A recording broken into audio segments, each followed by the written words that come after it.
अहम खबर दिया आपको। कायम मकाम गवर्नर पंजाब मलिक अहमद खान ने हद तक इज्जत बिल 2024 के मुसवदे पर दस्तखत कर दिए हैं। बिल पंजाब असम्बली भिजवा दिया गया है। मज़ीद तफसीलात जानेंगे डॉन न्यूज़ के नुमाइंदे मियां शोएब से।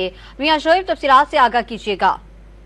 जी बिल्कुल, कायम मकाम गवर्नर पंजाब मलिक अहमद खान ने हद के इज्जत बिल 2024 के मसवदे पर जो है दस्तखत कर दिए हैं। हद के इज्जत बिल जो है गजट नोटिफिकेशन के बाद नाफजुल अमल होगा। मलिक अहमद खान ने हद के इज्जत बिल 2024 के मसवदे पर जो दस्तखत के बाद बिल जो है वो पंजाब असम्बली को भिजवा दिया है। और जबकि गवर्नर पंजाब सरदार सलीम हैदर की जानब से जो बिल है वो वापस नहीं भेजा गया था, अभी ताहाल जो है वो गवर्नर हाउस में फाइल में मौजूद था। कायम मकाम गवर्नर मलिक अहमद खान के बनने के बाद वो दोबारा बिल जो है वो वापस गवर्नर की टेबल पर आया, जिस पर उनकी जानब से उस पर दस्तखत बाकायदा कर दिए गए हैं। अब जो बिल है वो पंजाब असम्बली को भिजवा दिया गया और हद के इज्जत बिल गजट नोटिफिकेशन के बाद बाकायदा जो पंजाब में नाफजुल अमल होगा। जी मियां शोएब हमें तफसीलात से आगाह कर रहे थे, आपका शुक्रिया।